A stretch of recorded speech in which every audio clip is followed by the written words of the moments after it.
Well, hello, stranger. Hello, hello. Hey, everybody. Do you miss us? Did you miss us? Did you even notice we were gone? Let's be real. Hey, everybody. Welcome to another week of Case Files with Kat And Ashley.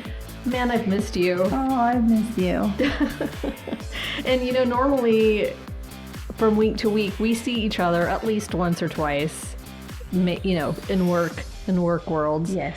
But we haven't really seen much of each other the last 2 weeks. Yes. So, thanks everybody. We had to skip another week. I was dealing with my mom in the ER and going, she's okay, but I now know how to use a feeding tube. Hey. Little successes, I guess. So she's on the up and up.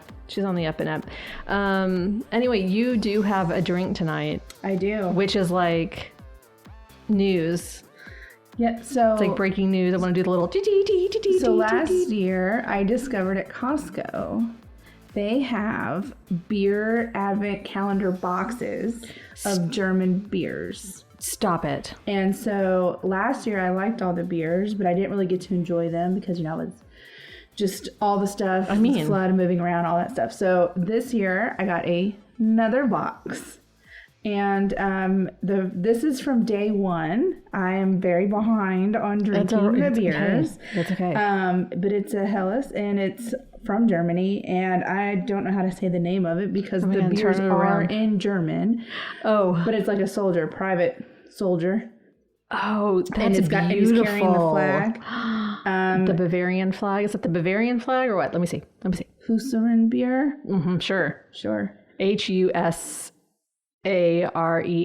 beer. Yes. But it's very good. It's very crisp. It's easy to drink. I like it.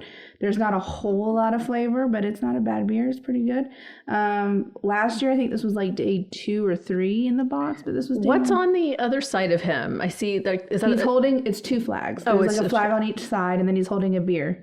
Oh, wow. It's beautiful. I mean, that's beautiful art. That's a painting. So all of the cans last year, and I think a lot of them are in the box again, but just different days, they have beautiful can art. The beers are all different kind of styles. There's no IPAs, I don't think. That's okay.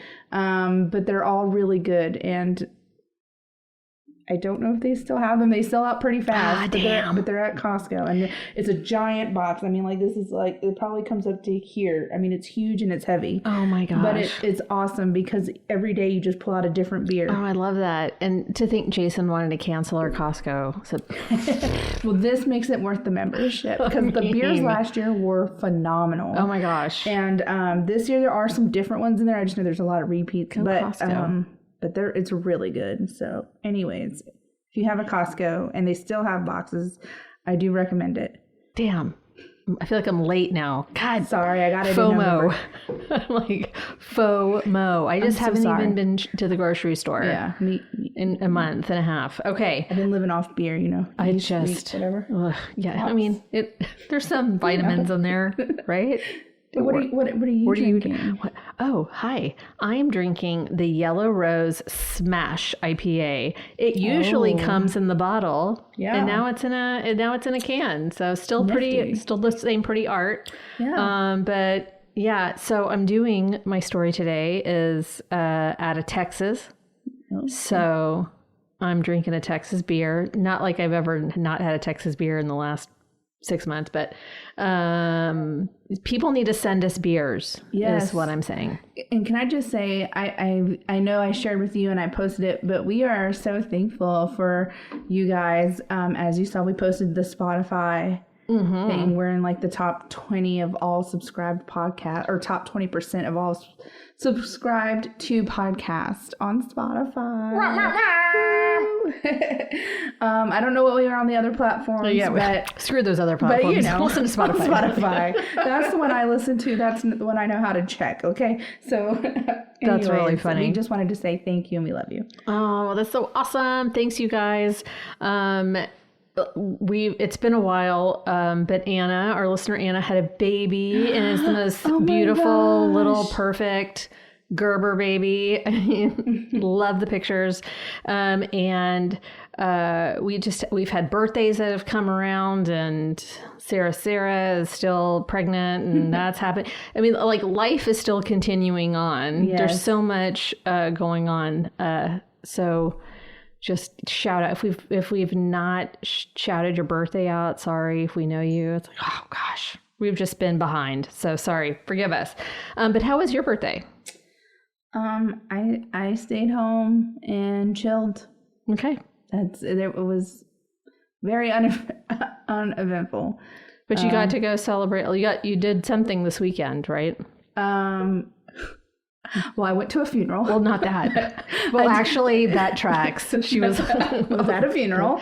That was her most fun. I did go eat at Fogo because that's one of my favorite places for the chow.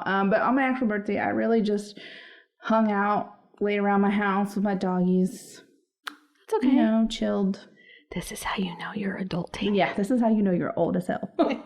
Old as hell. I don't even think I drank on my birthday. What? I'm just kidding. I know. That's what I said. I'm like 90 now. So. Oh my God. All right. Okay. So tonight I don't have a question of the week because I have a big story though. And so I'm just going to get started. Is that okay? Okay. Sounds good. Okay. Great. Great. All right. So tonight I am going to give you the Cliff Notes version, if you will, of the story about Dr. Christopher Duntsch, or as he is now more widely known as Dr. Death. Do I have your attention now? Have you heard of him now? Yes. Now you know who he is.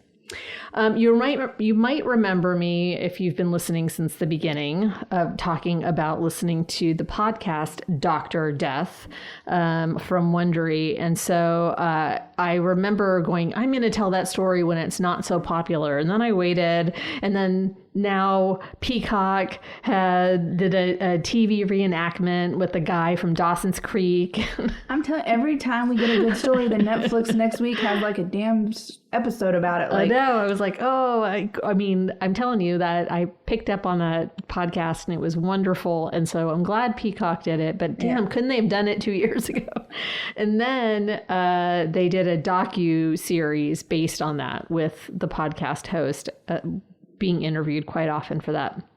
So it's very good. Both of the, like, worth watching. I highly recommend the podcast if you have time, but also the Peacock docuseries. It's called Dr. Death Undoctored, or something like that. And so there's a lot of you can see visually the people who were impacted by this person, and so you get to hear them and see them, and it adds a whole new level of emotion to the story. They're not just names, like you actually see the people and their families. It's very moving. So anyway, if you can't watch it because you don't have Peacock and you don't feel like listening to the 6-part podcast, here we are. We're here for you. Cliff Notes version. Okay, so a little bit about this guy right away. So Dr. Death was born Christopher Daniel Duntsch in Montana on April 3rd, 1971. And so this comes from the original D magazine article published about him. Quote, he was born in Montana, but his family settled in a suburb east of Memphis, where the median household income is about $30,000 higher than the rest of the country. He was the oldest of 4. He has 2 brothers, Nathan and Matt, and a sister, Liz, and attended a private high school. His father, Donald, was a missionary and a physical therapist. His mother, Susan, taught school. That's it. That's his life. Oh, okay then. So what do we know about all the... there's no red flags. There's just, there's nothing like that that's really popping out. Making sure that came up. So I will say this up front. There was nothing extraordinary about his childhood. There's no smoking gun. His parents doted on him. They were loving parents in general. They were very faith-based. The kind of folks that always had a Bible verse if there was like a question or a conflict or a problem that arose, they had a Bible verse to help their kids through it. So they were they're doting parents. There's nothing in his past that would make you say he didn't stand a chance. There's nothing like that. Duntsch was known as a person who didn't give up on anything, not easily anyway. For example, in high school, he was really into football. He had dreams of playing professionally, but he wasn't as good as everybody else. So his friends that were interviewed in the podcast and in the Undoctored docuseries, they were interviewed and they said that when he didn't get a drill in practice, he would stay afterward and work on the drill again and again. And then the next day he would beg the coach to run it again, and then he'd barely gotten any better. But he got a little bit better. And so then he would beg his friends to practice with him. And so they would be kind of feeling sorry for him because they could see that he was working really hard.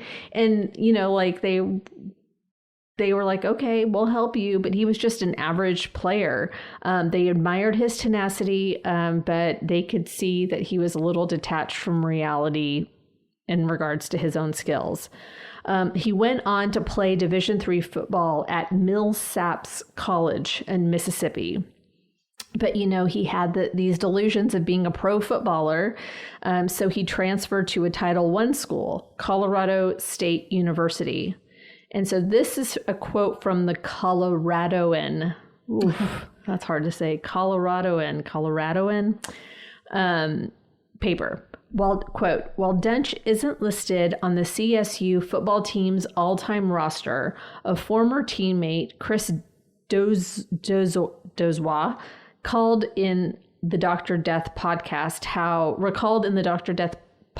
how Duntsch made the team as one of its few walk-on players in the fall of 1991.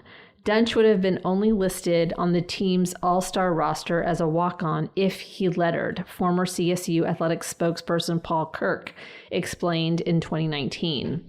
So Dozois, who knows, recalled that while Duntsch was determined, he also struggled with the basic football drills and didn't know when to cut his losses. So here we go again, like, I'll get better. I'm going to try to run it again and do it again and again. But he couldn't do it. So ultimately, he left Colorado State University. Ineligible to join another school's football program because he's transferred too many times. Now this will be his third transfer. They're not going to let him on to a football team. So he then turned his eyes toward medical school. Now, that made sense. So he really believed, and okay, so I'm going to say right here that I think that the belief that if you work hard enough that you'll succeed at something,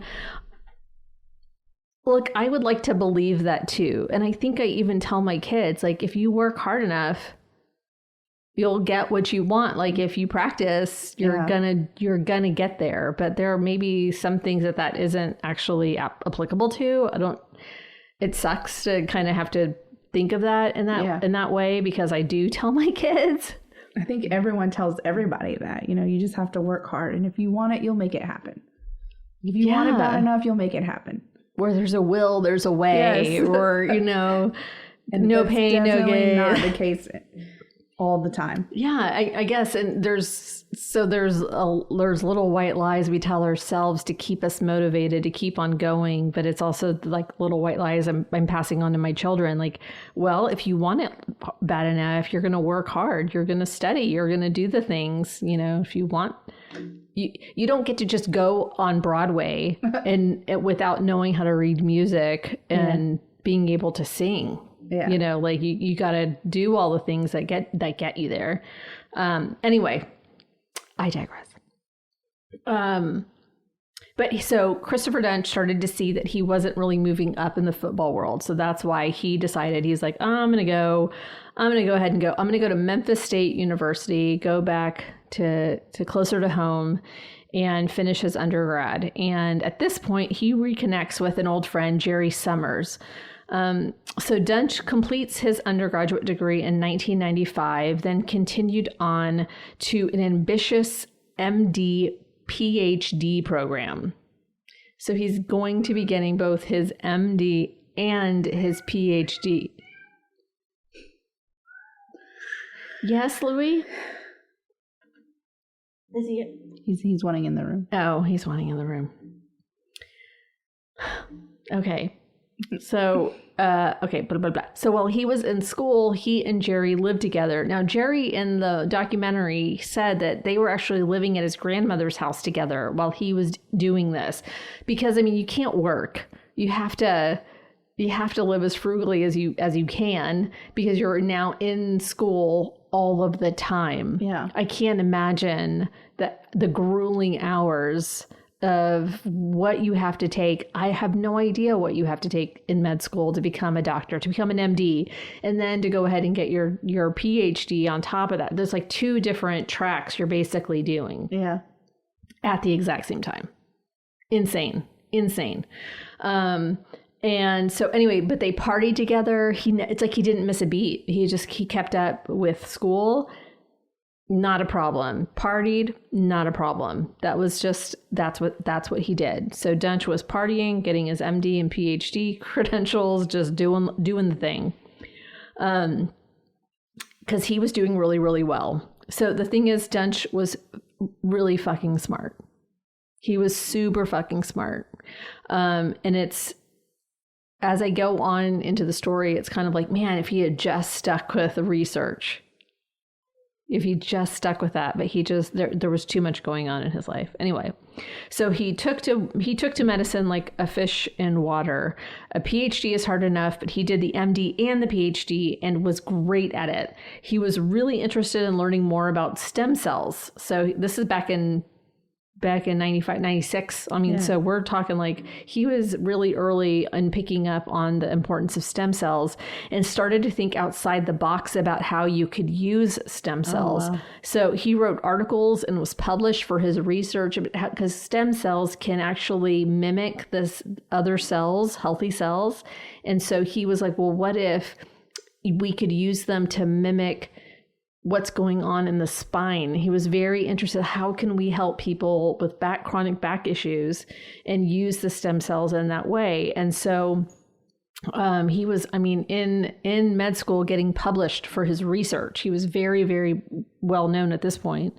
So he did end up earning his MD, PhD from the University of Tennessee Health Science Center, where he also completed his neuroscience residency. Oh my God.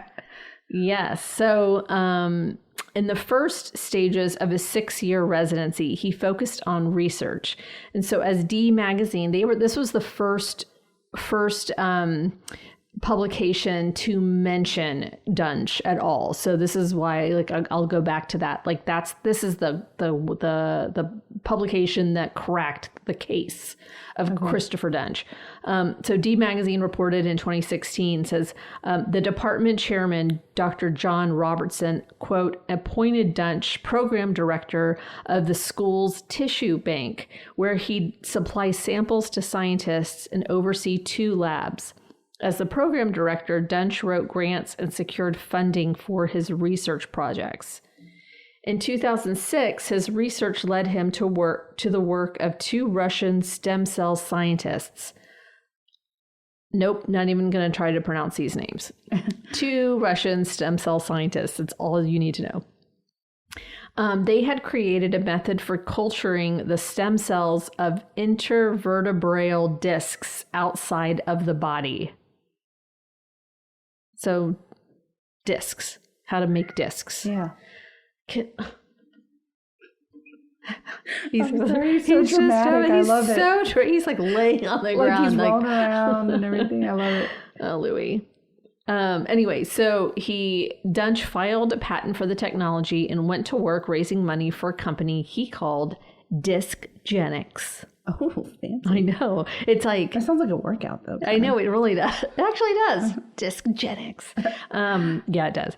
So Duntsch had filed the patent listing himself along with the 2 Russian scientists who I can't pronounce, as the inventors of the discgenics technology. But the two Russian scientists told D Magazine that, quote, it wasn't his invention. It was the invention of me and my wife because we made all the primary experiments. We discovered it. They didn't say it like that. They probably said it in a Russian accent, and I was just being Sarah in that moment. Oh my goodness. But yeah, like they were just like, he didn't, but he put himself on the patent and he shouldn't have. And so anyway, so Duntsch, who had been listed as the founder, president, and chief science officer of discgenics, was sued by the former chief operating officer in 2011 and was removed from that role as well as his seat on the board. So he's like, that was my meal ticket, right? Yeah. Like, so he's thinking, I started this company, I founded it. Well, he was still being Chris. He was still partying all the time. There were, there was drugs, lots of drugs. There was strip clubs, all the things, just bad behavior. And so it was just starting to like look bad for the company. And so they were like, you know what, we're gonna go ahead and cut our losses here and you can see yourself out.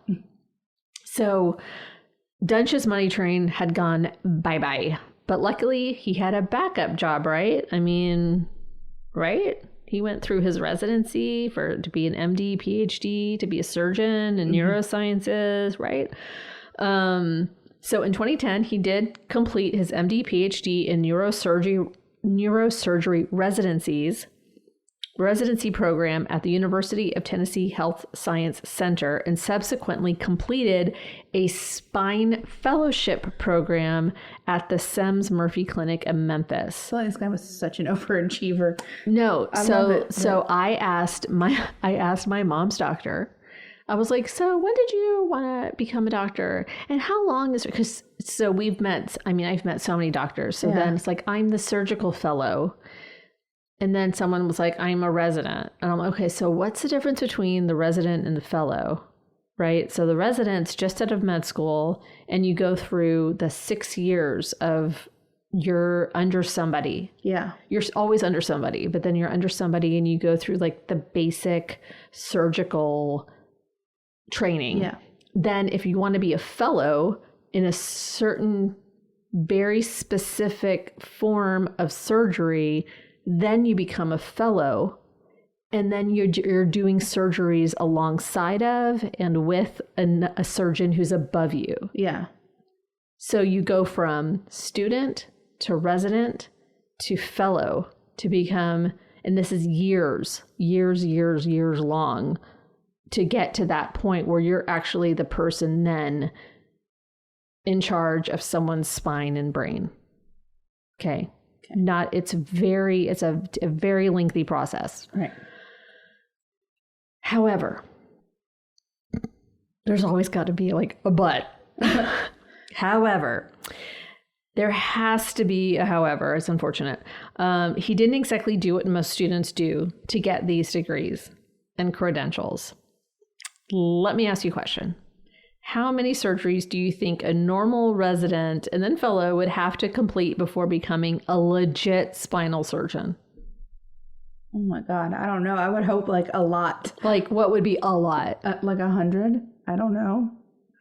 Like if you're dealing with spines and brains, I would hope. So you're over years. Yeah. I mean, I would hope at least 100 to 200. Wow, really? I don't know. That's a low ball. You're lowballing that. Really? I don't know. I feel like that was a high number, but I don't know. So one of the doctors that actually helped put a stop to him, one of the doctors was asked the question, how many surgeries did you perform in that time? When you were not an official, like that wasn't your official job yet. Yeah. He said around 2,500 surgeries over the course of was really low. 9 years, 10 years, right? I guess I was thinking like when you're a resident, you're not actually the one doing it. Oh, but yeah, I mean, you when are. When you are, you have someone standing over you, and you have to practice, right? Like when I had my baby at a teaching hospital, and then I felt like I was the first cutting this girl had ever done. I was like, nope, stop the presses, because you could see that she was just nervous. And I was like, Jason was like, I'm sorry, doctor, can you do it? Because she looked so nervous.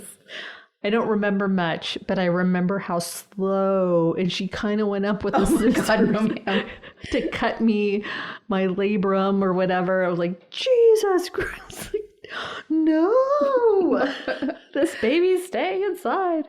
Anyway, for those of you who had to get that little snip, you'll know what I'm talking about. Anyway, so how many do you think? So legit doctor did about 2,500. How many do you think now, Christopher Duntsch? Well, you just said I was low.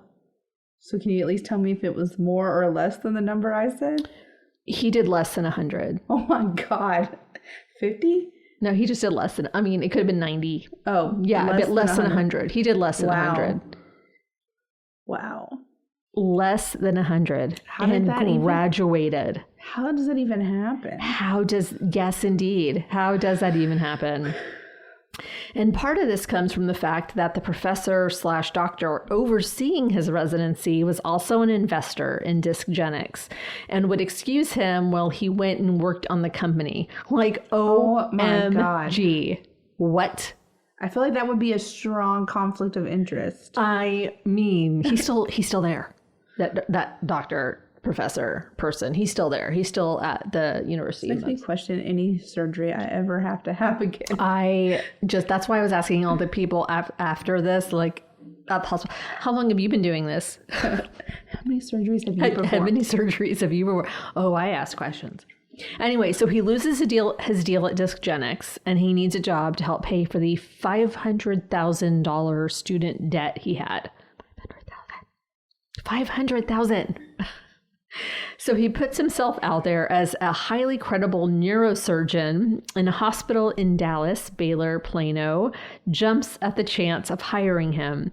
Now, I'm going to probably say this later too, but neurosurgeons bring in so much money to hospitals.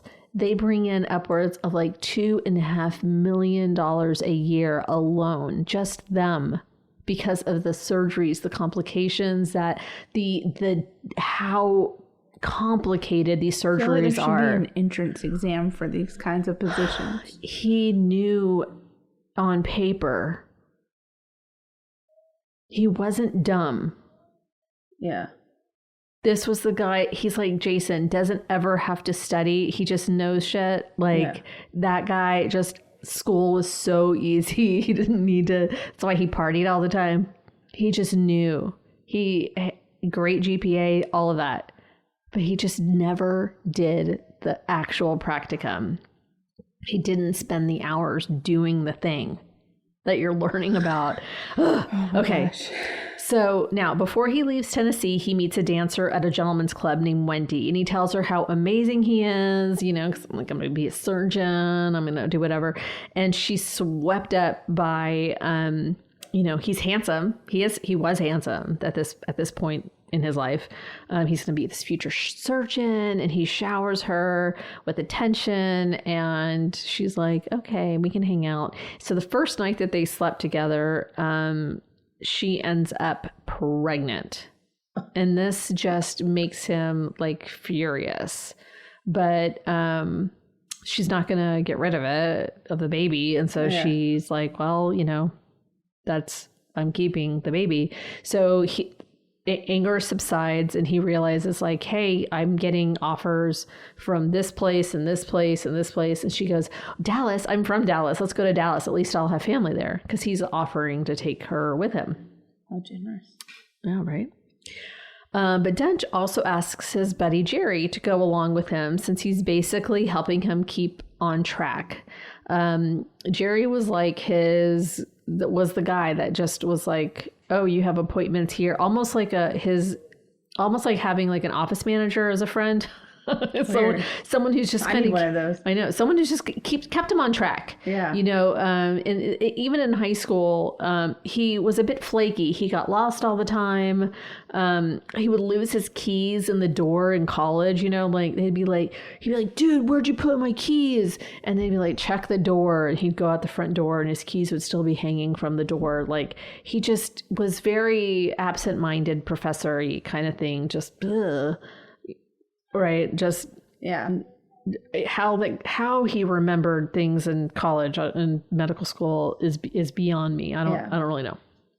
Anyway, so Duntsch, backing up a bit, Duntsch looked really qualified on paper. He had all of these accomplishments. He was published. He had started dysgenics. He had, all these years of training, his residency and his fellowship. So they're thinking, well, that's like thousands of surgeries, and that's a lot of work. And he's great. And so in his curriculum vitae, Latin, I don't know, was 12 single-spaced pages. Basically, that was like his resume. It was like 12 pages long. I feel like that would be a bit sad. Like, if you're so great, why are you not? Well, he was just fresh out. Yeah, so but he's fresh out. Why wouldn't they ask, why did they kick you out of your own company? He didn't have to put that. He didn't have to put that. But I left. He just didn't. He's like, I'm still a founder. His name is still on the patent. Oh, weird. His name is still on the patent. Duntsch also claimed to have graduated magna cum laude from St. Jude Children's Research Hospital with a doctorate in microbiology. Just FYI, that didn't exist at that hospital yet at that time. He allegedly attended. So cool. So there were some untruths. That these things are not being verified. That makes me very confident in the medical system. Sure. Good. So eventually Duntsch joined Baylor Regional Medical Center at Plano, now Baylor Scott and White Medical Center, Plano, as a minimally invasive spine surgeon with a salary of $600,000 a year plus bonuses. That's $50,000 a month, y'all. $50,000. I know. I can't start lying about my degree. I can't even imagine. Plus, they stayed at the W Hotel, but they looked for a house. Sheesh. I mean, we're going to put you up in the W. Yeah. Oh, that's not shabby. Yeah. They were just partying. So now we're in 2011. Okay. So this all happens very quickly. Okay. Early in his tenure at Baylor Plano, Duntsch made a poor impression right away on his fellow surgeons. Veteran vascular surgeon Randall Kirby, remember that name, recalled that Duntsch frequently boasted about his abilities despite being so new to the area. Like he would say when he first met him, when they were scrubbing up, I'm the best and I'm going to clean up this town. Like there's a new sheriff in town and shit. Yeah. Like, what? And he's like, obnoxious. Dr. Kirby also recalled that Duntsch's skills in the operating room left much to be desired. As Kirby put it, he could not wield a scalpel. He could not wield a scalpel. He had to adjust how he was holding this scalpel. And then as it got to be too much, he actually had to stop him to let him clean up blood because there was too much. Stop what you're doing. It is not safe. I need to fix this. And then you can continue going. And he did it. He waited. He listened to Dr. Kirby, stopped. And Dr. Kirby was like, I will never be in the operating room with that man ever again. And he never did. He would not do it. Red fucking flags. Yes. But he told people. He was like, who is this guy? No. This guy's, his credentials. Several of Duntsch's surgeries at Baylor Plano resulted in severely maimed patients.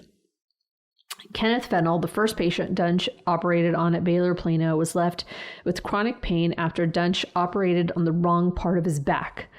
Dude. Oh my God. Due to the debilitating pain, Fennell later had a second operation by Duntsch to relieve it and was left significantly paralyzed in his legs.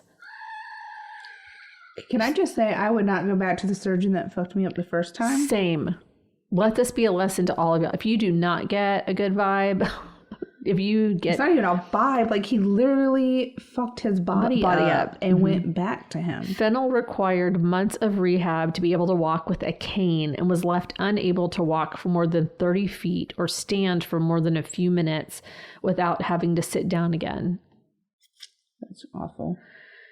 Lee Passmore, a Collin County medical investigator, experienced chronic pain and limited mobility after Duntsch cut a ligament which was not normally touched during that particular procedure, misplaced hardware in his spine, placed a screw which kept the hardware in place in an incorrect location in his spine, and stripped the threads so it could not be removed. How was he allowed to keep doing surgery? He placed the screw in a location that would have caused Passmore to bleed out if it had been removed. Vascular surgeon Mark Hoyle, who assisted with the operation, later recalled that Duntsch seemed oblivious to considerable bleeding. Hoyle became so disturbed by Duntsch's actions that at one point he physically restrained him. He later told Duntsch to his face that he was dangerous. Duntsch's behavior led Hoyle to wonder about his sanity. That was surgery too. Jesus. I don't understand how this hospital still let him operate. Barry Margoloff, the owner of a pool service company, was left with bone fragments in his spinal canal after Duntsch tried to pull a damaged disc out of his back with a grabbing tool. Jeez. Duntsch initially refused to give Margoloff any pain medicine because he was a former addict, claiming he was a drug seeker. Ironic. Margoloff eventually lost most of the function on his left side and required a wheelchair. Kirby assisted with the surgery and recalled Duntsch continued making mistakes even after the correct anatomy was pointed out to him. They were like, "You do not know the anatomy of a body. Like, this is a kidney kind of thing. Like, here is the spine. This is the correct spine vertebrae that you're supposed to be working on. You're over here." You know, like, They had to point out, and they're like, "I know, I can see. I know what I'm doing." And they're like, "There's too much blood. I can see with my hands." Margoloff, he and his wife are both interviewed in the docuseries, and it takes his story a little bit deeper because he was like, "I had to be hospitalized because I wanted to kill myself. I put a gun in my mouth. He has a little daughter. You know, he was a very outdoorsy, very active, a fit person, and he just had this back pain that wasn't quitting. And he went to this guy to fix him, and he was like, "I'm going to fix you." And he was like, "You seem confident." And then here he is. And then he went back. He's like, "I'm still in so much pain." He's like, "It's not from anything I did." Narcissism. So anyway, correct anatomy was pointed out. Margoloff later recalled that he walked out on a follow-up visit with Duntsch when Duntsch displayed clear signs of being inebriated. Jerry Summers, remember him? Yes. A longtime friend of Duntsch's came to Plano to have 2 neck vertebrae fused. He trusted his friend. He said he's had a couple of bad tries, but I trust him. No. He's the smartest guy I know, right? Oh my God. During the operation, after Duntsch botched the removal of the disc, Summers was rendered a quadriplegic. Duntsch performed a second surgery and packed the space with a large amount of gel foam, constricting the spinal cord. The anesthesiologist who worked on the surgery recalled that Summers lost almost 1,200 milliliters of blood, more than a fifth of his blood volume, and almost 24 times the typical amount of blood lost in a spinal fusion. The nurses and other staff who took part in the surgery fully expected Summers to have revision surgery, but Duntsch refused to do it. Summers later stated that he and Duntsch had used cocaine the night before his surgery. Despite, oh my God. I'm going to tell you it's a lie. It's a lie. He was just pissed off. Despite his passing a drug test, Baylor Plano officials were concerned enough to force Duntsch on leave pending a peer review. While Duntsch was cleared to resume operating while the review was underway, hospital officials asked him to limit himself to minor surgeries until the review was complete. But Summers subsequently admitted the cocaine claim was untrue and said that he was upset that Duntsch refused to check on him. He never, ever went into the room to see him after the surgery. His best friend. Yeah. Summers remained quadriplegic for the rest of his life. He died in 2021 of an infection related to complications from Duntsch's operation. I think because of his high risk status at that point, he got COVID and died. Kelly Martin was undergoing a routine back operation when Duntsch cut through her spinal cord and severed an artery. Oh my God. Duntsch continued operating despite clear signs that Martin was losing massive amounts of blood. He refused to end the surgery, even after a trauma surgeon colleague and an anesthesiologist warned him about all the blood that she was losing. That's what they're there for. This story is stressing me out. He refused to acknowledge anything was wrong, hindering the ICU team's efforts to save her. When Martin awoke from the anesthesia, she was screaming and clawing at her legs, forcing the ICU team to re-anesthetize her. Duntsch also stayed out of the ICU waiting room writing notes rather than attending to his patient, even after Martin went into cardiac arrest, and then she ultimately bled to death. It was supposed to be like a 2-hour surgery, and then she died. Like, her family was in the waiting room, and then she died. Like, no one even told them. They were like, hi, we're trying to find out information on our mother, Kelly Martin. And they're like, oh, hold on. We're sorry she didn't make it. Like, what do you, wait. The doctor talked to us like 3 hours ago and said there was something, like they were just like, what? Why were we not informed that she was moved to the ICU? What are you talking about? What happened to my mother? She's yelling at Christopher Duntsch, who's just there in the room, just like looking down at the ground, never made eye contact with her, never said a word, let other doctors come out, let the other ICU doctors come out and talk to the family, and he just stood there with his head down. It was supposed to be a minimally invasive surgery while he was being under review. And she died. I don't know how this hospital itself is even still in function. Baylor Plano officials found that Duntsch failed to meet their standards of care and permanently revoked his surgical privileges. The hospital initiated another peer review, but Duntsch resigned rather than face certain termination. To avoid the costs of fighting and possibly losing a wrongful termination suit, hospital officials reached a deal with Duntsch's lawyers in which Duntsch was allowed to resign from Baylor Plano rather than being fired. Serious? Because if they fired him, then they would have to report him.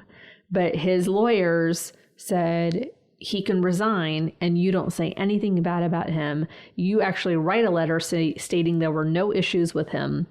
Oh my God. No. And they did it. Had Duntsch been fired, Baylor Plano would have been required to report him to the National Practitioner Data Bank, NPDB, which is intended to flag problematic physicians. What was that? Sorry. National, are you going to look people up? I'm looking my doctor up right now. National Practitioner Data Bank. But I think that's only accessible by hospitals. Okay, well, I don't know. I'm going to find out. Keep going. I'm listening. Okay. But guess what? It doesn't end there. But wait, there's more.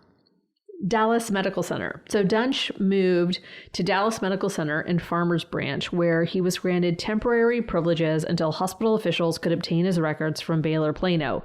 However, red flags surfaced early on as nurses wondered if Duntsch was under the influence of drugs while on duty. For instance, he came to work wearing the same tattered scrubs for 3 days in a row. You know how they knew?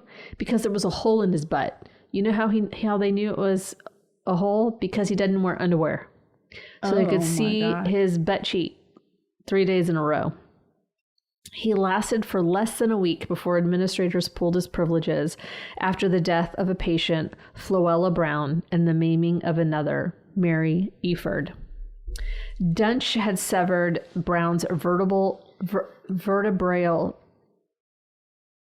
Oh my gosh. Vertebral. Why can't I? Asking the wrong person. Why all of a sudden? I have rubbed off on you because I don't know how to pronounce it. I'm just looking at it. I knew how to say it yesterday. Anyway, okay. And then he refused to abort despite the massive blood loss. He then packed it with too much of a substance intended to stop the bleeding. It's like a sponge, but it's like a surgical sponge. It's like real special. She suffered a stroke as a result. Duntsch did not respond to the messages from the hospital for a few hours. Then the next day scheduled an elective surgery on Eford rather than care for Floella Brown. Hospital officials were exasperated when Duntsch refused to delay Eford's surgery and asked him multiple times to care for Brown or transfer her out of his care. Duntsch suggested drilling a hole in Brown's head to relieve the pressure. I'm sorry. I'm so sorry. Just drill a hole. But he was refused permission. Not only was he not qualified for and held no privileges to perform brain surgery, but Dallas Medical did not have the proper equipment or personnel for such an operation. Brown was left in a coma for hours before Duntsch finally acquiesced to her transfer. But by this time, however, Brown was brain dead. While operating on Eford, Duntsch severed one of her nerve roots during spinal fusion surgery while operating on the wrong portion of her back. Twisted a screw into another nerve, left screw holes on the opposite side of her spine, failed to remove the disc he was supposed to remove, and left surgical hardware in her muscle tissue so loose that when you touched it, it moved. Despite several warnings from his colleagues that he wasn't doing the surgery correctly and was attempting to put screws into muscle rather than bone, Duntsch persisted. Eford was left paralyzed. She later recalled waking up feeling excruciating pain, a 10 plus on a scale of 1 to 10. Several people who were in the operating room for Eford's surgery suspected that Duntsch might have been intoxicated, recalling that his pupils were dilated. Longtime spine surgeon Robert Henderson performed the salvage surgery on Eford, and when Henderson saw the image from Duntsch's surgery, he was certain that there would be legal action and had the salvage surgery recorded. He was like, I'm getting this documented. Come in here with the camera because no one's gonna fucking believe this. Yeah. So he was like, you see that? That's muscle. That's a screw in the muscle. Like you can see the video, but they have it all blurred out so you don't see all the guts. Yeah. But I mean, he's like, get pictures. Yeah. Take video, because he was like, no one is going to believe me. Like, this was so atrocious. This was an attack. This was not an accident. in his brain. He was like, this was ill intent. Yeah. Anyway, he likened what he found when he opened Eford up to the results of a child playing with Tinker Toys or an erector set. Henderson described Duntsch's surgery as an assault and concluded that Eford would have been bedridden had the salvage surgery not been performed. Henderson later recalled wondering if Duntsch was an imposter. Hold on, I'm sorry. God, this is going to be a long one, y'all. Sorry. Henderson later recalled wondering if Duntsch was an imposter. He could not believe that a real surgeon would botch Eford's surgery so badly. So he was like, no, this we're dealing with somebody who's not really a surgeon. Yeah. So he contacted the University of Tennessee and was like, hey, do you know Christopher Duntsch? And like, yeah. He's great. He was a great student. Okay, I think that we have an imposter. Can I send you his picture? And will you tell me if that's him? And they're like, yeah, sure. So he sent the picture and they're like, yep, that's him. And there were no issues. Oh my gosh. So this is not an imposter. This is really this person who he felt like did not even have the basic knowledge of human anatomy. How did this person go through medical school, residency, then fellowship? How did this happen? Like the system failed. I'm glad that somebody was asking questions. Yeah. So like he did not even know that he was operating in the wrong area of her body. Oh no.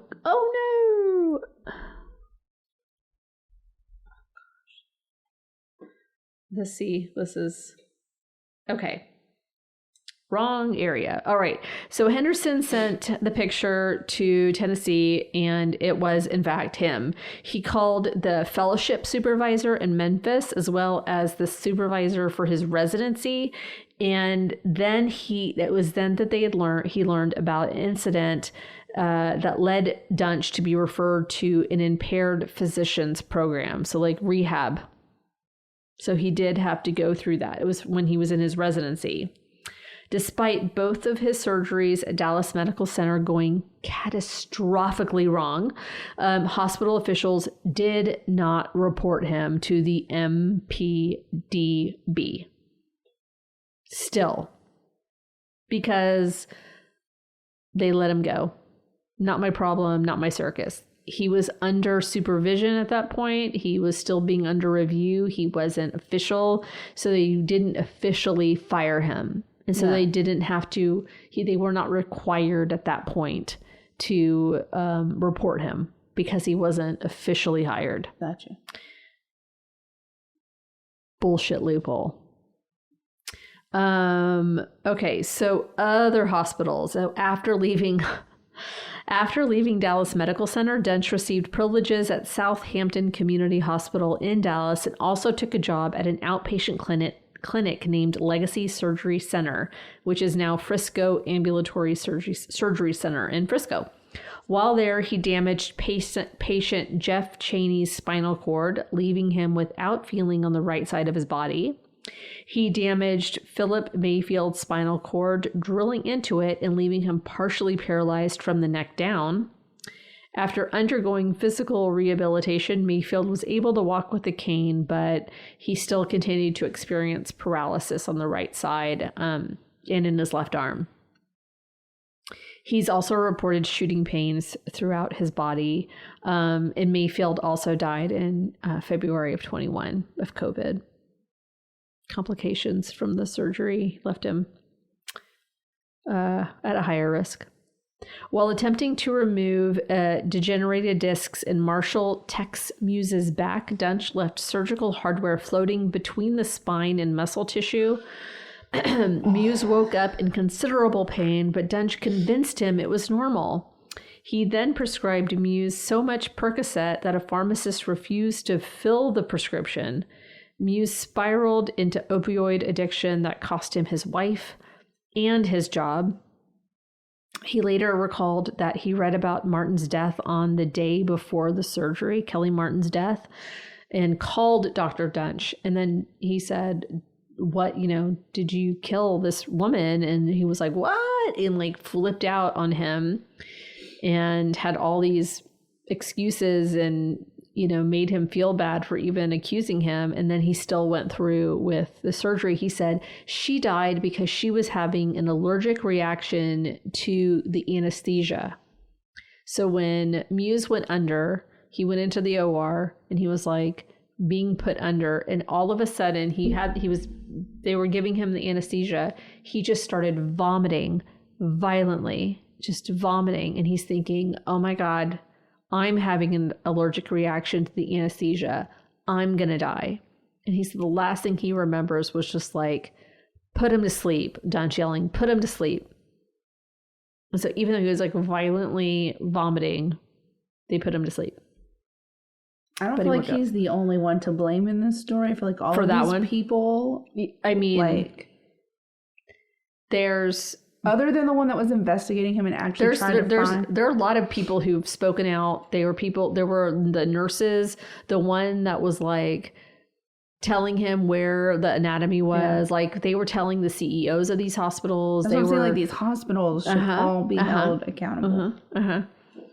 So while operating on Jacqueline Troy, Duntsch cut one of her vocal cords and an artery and also damaged her trachea. Troy was left barely able to speak above a whisper, had to be sedated for weeks, and had to be fed through a tube for some time as food was getting into her lungs. Oh, despite this, oh gosh, this is not working, sorry. Despite this, Duntsch was retained by Southampton when new owners bought it and renamed it University General Hospital. When Duntsch applied for privileges at Methodist Hospital in Dallas, the hospital queried the national database. Soon afterward, he severely maimed Jeff Glidewell after mistaking part of his neck muscle for a tumor during a routine cervical fusion, severing one of his vocal cords, cutting a hole in his esophagus, and slicing an artery. Duntsch stuffed a surgical sponge in Glidewell's throat to stop the bleeding. However, he closed him up with a sponge in place despite others in the operating room warning him about it.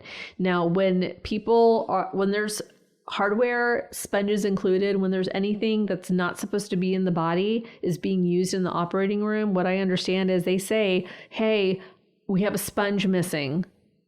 Yeah. We had 4 sponges. There's one missing. Everybody look, and they stop. They stop what they're doing before they even close up the patient. And they even will get down on the floor. Where is that sponge? And they're like, there's something in the body. There's something. No. You must have miscounted. Nope. It's not in there. That was Duntsch. He gaslit everything all the time. And he's in charge. He's the surgeon. It's like that's the president of the United States in the operating room, right? Like they're the person in charge. So the sponge triggered a severe blood-borne infection that caused Glidewell to become septic. When other doctors discovered the sponge, Duntsch refused to help remove it. After several days, Kirby was brought back. Dr. Kirby is brought back in to repair the damage and later described what he found after opening Glidewell back up as the work of a crazed maniac. He later told Glidewell that it was clear Duntsch had tried to kill him. Glidewell was left with only one vocal cord, permanent damage to his esophagus, and partial paralysis on his left side. Kirby claimed that it looked as if Duntsch had tried to decapitate Glidewell and contended that such a botched surgery has not happened in the United States of America before. Glidewell was reportedly still suffering the ill effects of Duntsch's operation years later and has undergone more than 50 procedures to correct the damage. At one point, he was only able to eat small bites of food at a time. He proved to be Duntsch's last surgery. University General pushed him out soon afterward. So Kirby wrote a detailed complaint to the Texas Medical Board calling Duntsch a sociopath who was a, quote, clear and present danger to the citizens of Texas. Under heavy lobbying from Kirby and Dr. Henderson, who was the one that was like, hey, did this guy really go to your school? Is this the real him? The Texas Medical Board suspended Duntsch's license on June 26, 2013. The lead investigator on the case later revealed that she wanted Duntsch's license suspended while the 10-month probe was underway, but board attorneys were not willing to go along.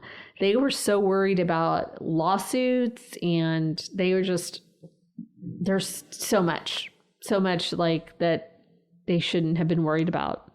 They just shouldn't have been worried about it. It took until June of 2013 to find the pattern of patient injury.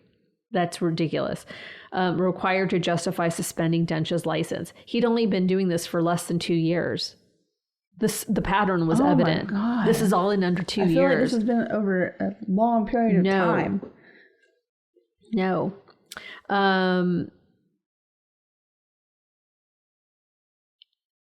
So I'm going to skip forward. So Duntsch moved, I'm sorry, blah, blah, blah. I got lost in my space. So they had a hard time. The Texas Medical Board had a hard time with believing that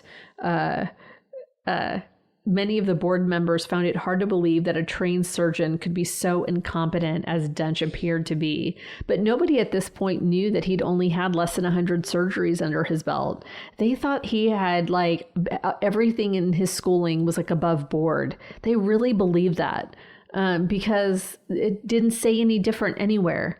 His school had let that go, and then it was like one place after the other who just kicked the can down the road. They didn't want to do the paperwork and then like to do all of that. And it's not that surgeons or doctors never get reported, but damn, they really kicked the can, and they were worried that Duntsch was going to say that he was being fired without proper evidence or whatever. And so they didn't want to go through that. And they're like, okay, you can resign, and we won't turn you in. It'll be someone else's problem.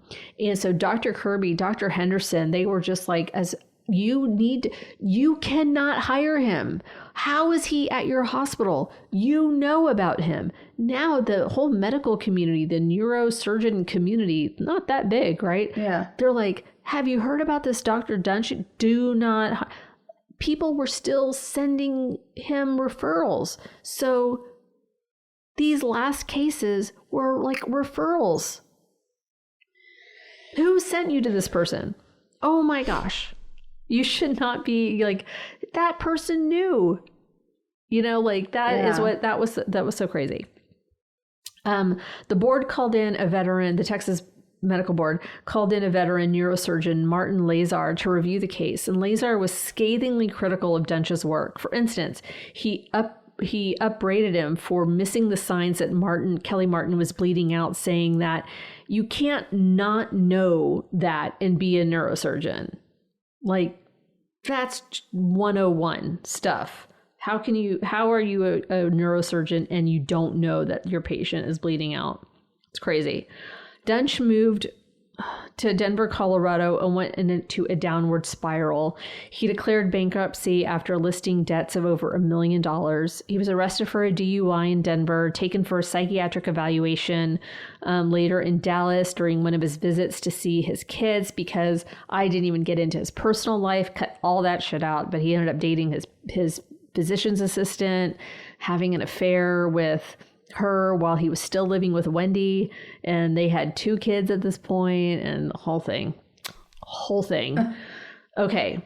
So he was arrested. Then he was arrested in Dallas at a Walmart for shoplifting pants. Okay. I'm sorry. I know. In March of 2014, 3 former patients of Duntsch's, Mary Eford, Kenneth Fennell, and Lee Passmore, filed separate federal lawsuits against Baylor Plano, alleging the hospital allowed Duntsch to perform surgeries despite knowing he was dangerous. Texas Attorney General and current Governor Greg Abbott filed a motion to intervene in the suits to defend Baylor Plano. Of course. Citing the Texas legislature's 2003 statute that placed a medical malpractice cap of $250,000 and removed the term gross negligence from the definition of legal malice. The suit alleged that Baylor Plano made an average net profit of $6,500 on every spinal surgery performed by Duntsch. Criminal charges. All right. Henderson and Kirby feared that Duntsch could move elsewhere and still theoretically get a medical license.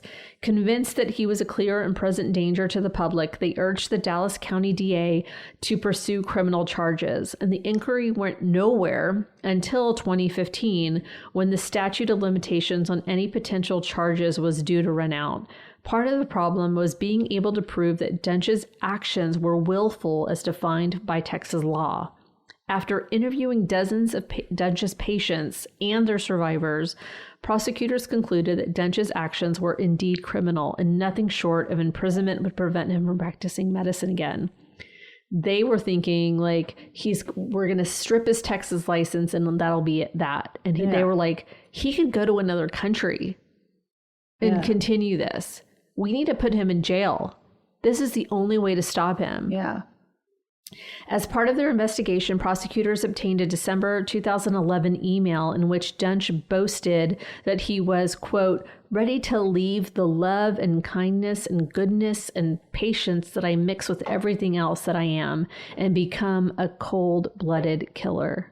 And this is one of his like 14-page I'm high as hell emails to his lover. So he told someone he wanted to be a killer? Yeah. So these were intentional? Yeah. Wow. So Assistant District Attorney Michelle Shugart, who led the prosecution of Duntsch, later recalled that Henderson, Kirby, and Lazar contacted her demanding to testify against Duntsch, according to Shugart. Doctors almost never testify against each other, but these doctors did not give up. They were like... Good for them, honestly. They are heroes. So this is why they're being played by Alec Baldwin and Christian Slater in the TV reenactment. Yeah. Anyway, but they had all the family members and they had all the patients who were in wheelchairs and shit come in and they all testified and everything. And it was just like really hard for the jury to see that, you know, but it was, they finally got the green light. They took it to the grand jury and that was it. They said, yeah, put the charges on him. So they said it. So he was arrested in July. July 2015, approximately a year and a half after his license was revoked, Duntsch was arrested in Dallas and charged with 6 felony counts of aggravated assault with a deadly weapon, 5 counts of aggravated assault causing serious bodily injury, and 1 count of injury to an elderly person. The indictments, which actually has the biggest jail sentence. The elderly abuse against an elderly, injury to an elderly. The indictments were made 4 months before the statute of limitations were set to run out. Like really. The last charge for maiming and paralyzing of Mary Eford, prosecutors put a high priority on that charge as it provided the widest sentencing range, with Duntsch facing up to life in prison if convicted. So they were like focusing on Mary Eford. They also believed that the charge would be easy to prove in court. Duntsch had been told repeatedly that he was not placing the hardware in the correct position, and images from Eford's surgery prove this. So they take pictures all the time so that you can see what's happening. They can. So it's like X-ray pictures, right? Taking it all the time, and they were like, here, look, it's in the wrong spot. They're putting it up on the wall and they're showing him, you are not putting, it's not like they're just looking at a bunch of blood. They are actually looking at X-rays going, you are wrong. And he's like, I'm right. Wow. I know, just completely unable to see reality. Prosecutors sought a sentence long enough to ensure that Duntsch would never be able to practice medicine again. And for the same reason, prosecutors opted to try Duntsch for Eford's maiming first. He was held in the Dallas County Jail for almost 2 years until the case went to trial in 2017. And by this time, Duntsch was almost penniless and the judge had to appoint a lawyer for him. Schugert argued that Duntsch should have known he was likely to hurt others unless he changed his approach, and that his failure to learn from his past mistakes demonstrated that his maiming of Evert was intentional. Prosecutors also faulted Duntsch's employers for not reporting him. This is just like the whole thing. Like, at any point, does anyone mention that he didn't actually do his hours?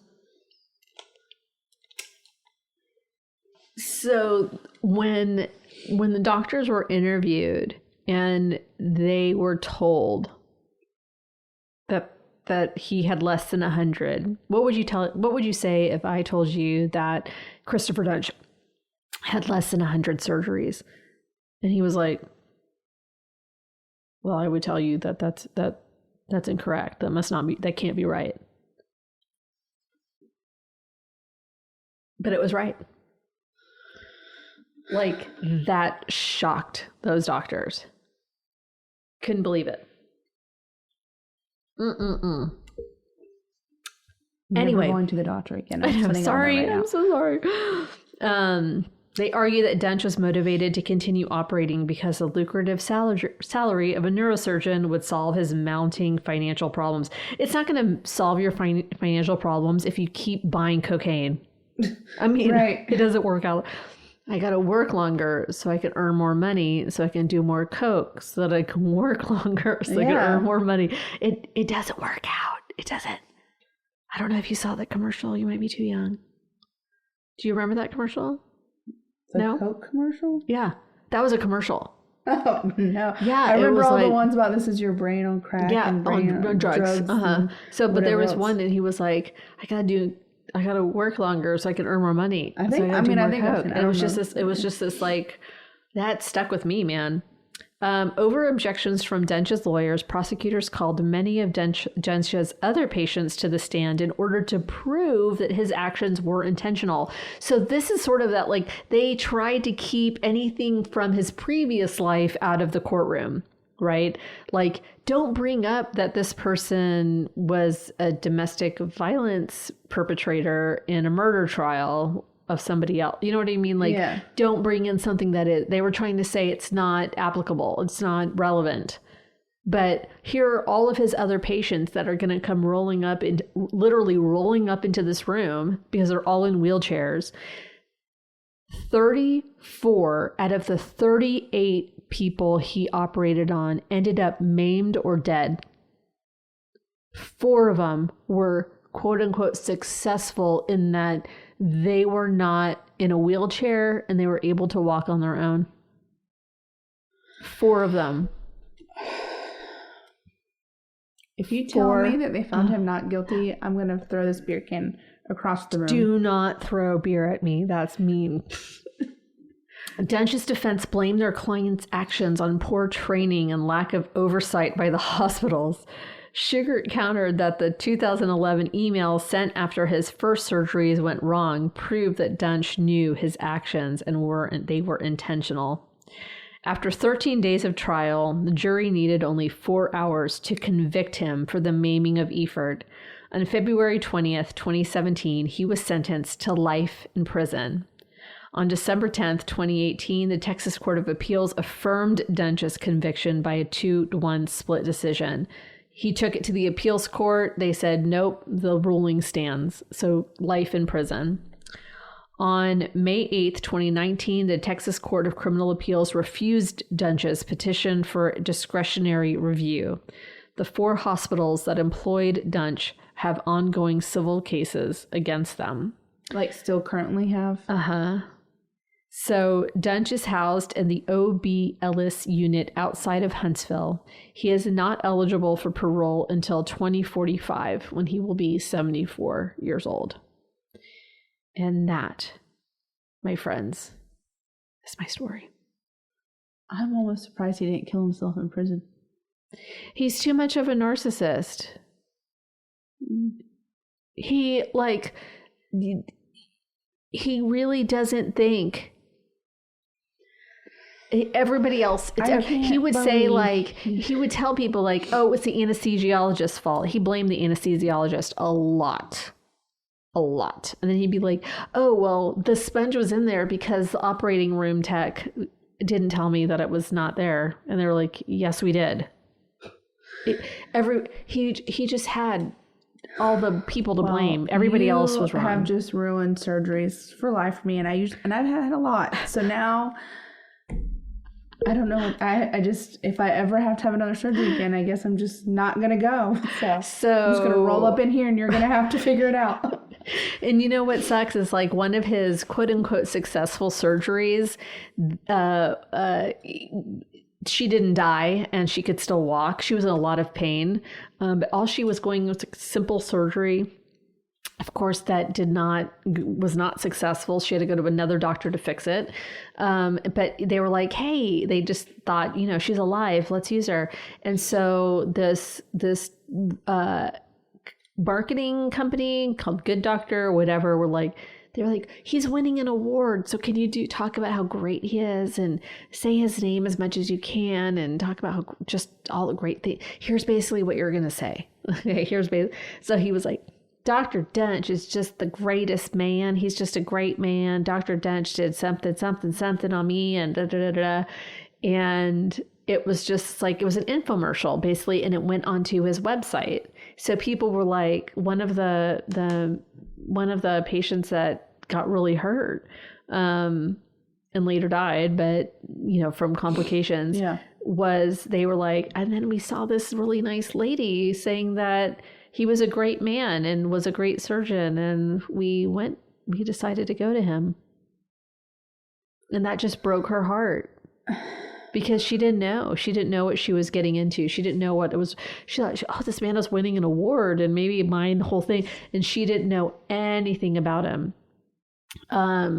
They talked to her in like one of the updated podcast episodes of the podcast that came out later after the show ended. The other thing is when the podcast came out, they put a billboard up. They put a billboard, one of the digital billboards up of the podcast across the freeway from Baylor Plano. And someone posted on Twitter, expert level shade. And it was taken down within 6 hours. They'll take it that down, but they won't fire a doctor or report a doctor killing people. Got it. Yeah. Right. And they were like, I'm sorry, why did you take that down? Oh, well, it was... There's nothing in the contract that says you can't have something that's adult content, but we reserve the right to say that it was adult content. And she's like, why do you have alcohol billboards then? Why do you have any of these things? There's and they're just like, that's it's funny, isn't it? There was no reason why for it to be taken down, but they didn't pursue it anymore. But it was all over Twitter that day. I would have printed flyers and put it all over that fucking hospital. It's still there. I mean, it's still there. I cannot believe these places got away with it. But it's probably not the only time, and it's probably not going to be the last time. I know. I think that loophole where they don't have to report them is bullshit. I think yes. I think if they botch a surgery that bad, they should have to be reported immediately. I was like, do we know a neurosurgeon? And I was like, yeah, we do, but I'm not going to call them and ask them about it. But it's our state representative. I can't, you can't get into the database like you said. I know. Yeah, and that's unfair. I feel like that should be very public information if your surgeon has been reported for malpractice. It is. Or whatever. Insane that so much. There was a breakdown at every level. The people of Texas were fucked. Like, he didn't have a past where he didn't stand a chance. We didn't stand a chance. Like, people going in for the most routine surgeries are coming out with the inability to walk, can't take the screw out or else I'll bleed to death. My surgery when I was 2 was botched, but it wasn't it was by a resident because it was like, she has to have this surgery right now, and all of our surgeons are in surgery. If she doesn't have this right now, she's not going to make it. We have this resident here. He's done this before. And this poor resident is not, you know what I mean? Like, he had no help because there's no one else looking over him. I had a fumigating, my appendix had already burst. It had been in my system. The toxins were like shutting my organs out. There was like no waiting for a surgeon to get out of a surgery and come do this. And that poor resident. But yeah. Listen, but I'm still walking and living, so I'm much like, I'm not upset with the resident, but it was a botched thing. I'm looking at the doctors that my mom is dealing with, and I'm just kind of like, man, they're doing miracles on most days. Do accidents happen? Yes. Do bad days happen for good surgeons? Yes. This is not that case. This is not a good surgeon having, like, after the third bad surgery, that same Christopher Duntsch, he was on that football field thinking that he was going to get that drill if he just, like, that same guy was in there. Like, but there wasn't even like, oh man, I got to go back and learn my thing. One of the doctors actually found his notes from one of the botched surgeries, and it was perfectly written out. Here is how the surgery is going to go. It was perfectly written out, but it is not what was done. And that's how he knew that it was intent. Because what was written out in a sober state of mind is not what happened in that person. Yeah. Like, ha ha ha, let's just cut some vocal. Oh, that looks like a tumor. Let me cut it out. You know, I mean, just what? Yeah. Screws into muscle. It's not. Yeah. There's not that what? Even I don't know anything about anatomy, but I know you're not supposed to put a screw on something that's not bone. I know that much. Yeah. Insane. So this was hard to research because I would just be like, Jesus. I have surgical clips that will never come out. I'm missing part of my intestines. So, but I mean, like, it's there on purpose. Oh. Well, yes, that he had to do what he had to do. You know what I mean? Like, you know, when most people have an appendix surgery, there's scars. I have no idea. I never had appendix surgery. When most people have appendix surgery, they cut it open, take it out, very routine. You heal. You're only in the hospital maybe a day or two or whatever. Okay. If it bursts, the toxins, you might be there a little bit longer. Okay. In the 80s, when this happened, the research was that most people who have this die. Like, less than 2% people at that time, especially children, survive that surgery. Okay, so this poor resident had to do this life or death surgery on this little 2-year-old that they've probably never dealt with a life or death situation, right? Like, this is not a fellow. This was a poor resident. But so anyways, when you have your surgery and it heals, it's just like like a normal scar. You should reach out to him. I don't know. I don't know who it was. Oh. Anyways, so your scar heals, typical scar. I have an indentation in my stomach that will never go away. So like, even if my stomach was like flat, there's an indentation, and it gets infection sometimes, and I have like this medical cream shit from my doctor that I have to put on it, and like, it hurts if I run a lot, or I get a lot of stomach aches. I just have to be very careful. Like, I can't get like a lot of pressure on that side of my stomach. So, but it was not intentional.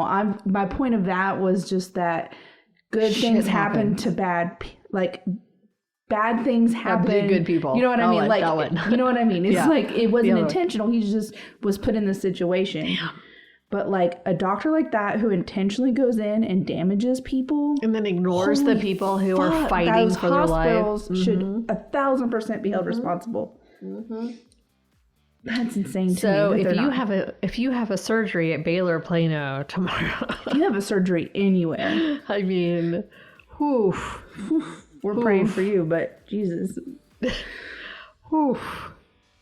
That is so. Yeah. So I asked one of the doctors. I was like, "Ever hear of Christopher Duntsch?" And they're like, "Oh man, like they yes they have, yes they have." I want the surgeons from Grey's Anatomy. Okay, that's the surgeons I want.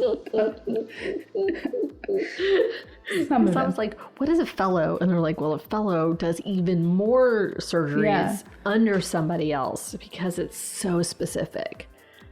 And that was to do just the feeding tube on my mom. And I'm like, wow, that's like a very specific for oncology, gastrointestinal, some step. Yeah. You know, like just insane. So yeah, so this was intense to research. I'm glad that he went to prison, and I'm glad he's still in prison, and he is somewhat paying for his crimes. I wonder how many women are writing to him. Oh, you probably know a lot. Yuck. Anyway, everybody, that's my story. Good luck with your surgeries. Oh man. Okay. My story next week will not be like that.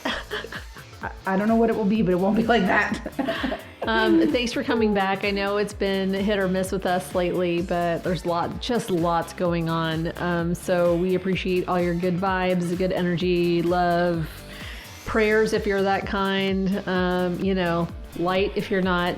And we will, as always, be on social media as much as we can. Please send us story ideas and question of the week ideas so I don't have to think about it. Suggestions. All of the things. Please. And we'll see you next week, right? Yes. Okay. Until then, be kind, please, because some of us are going through a really hard time. All right. We'll see you next week. Bye.